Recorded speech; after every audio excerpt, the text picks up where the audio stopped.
The Bench on Venna Street by Adelle Nazareth. The wind whispered through the thick oak trees and the street was empty. Not a single leaf lay on the ground.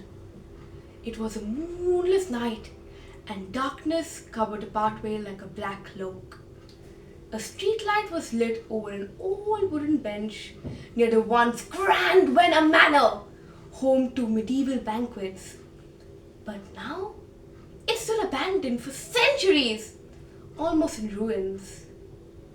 My sister and I walked back home after a late night concert.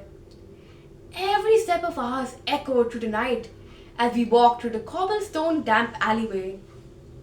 But just something about that evening felt off, and I couldn't make out what. After walking about a kilometer straight, my exhausted sister noticed the wooden bench by the corner of the street. The light flickered over it and reflected off its brass armrest. Suddenly, an eerie zephyr brushed through my hair. "Come on, I'm tired," she said. "Can't we just sit here for a moment or two?" Her bright brown eyes shimmered under the dim light, but I didn't respond. Instead, I stared at the huge mansion in front of me. Something had moved in a broken glass window. That's what I thought, at least.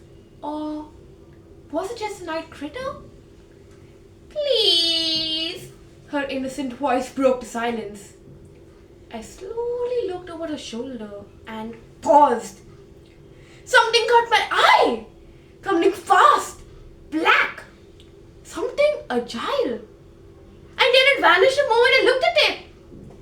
"Quickly! Behind you! Did you see that in the manor?" I asked my sister.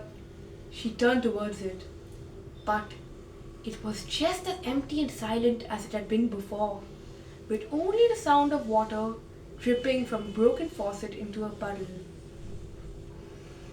It must have been my imagination, I thought.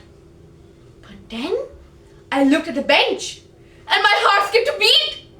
There I saw a shadow sitting, waving at me. I blinked in disbelief, and then it was gone. "Come on, sis, let's not sit here," I whispered, about to run. "But I'm tired. Can't you see?" she cried. I wasn't able to speak. I knew that this time it wasn't just my imagination. It was surely real. I held onto her hand tightly and started to run down the street. "Wait!" she screamed in fright. I looked behind. "Why are you leaving me?"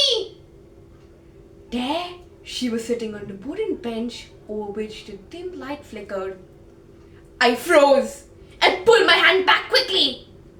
I slowly turned my gaze to the side, only to see the shadow waving back at me before it disappeared into the still of the night.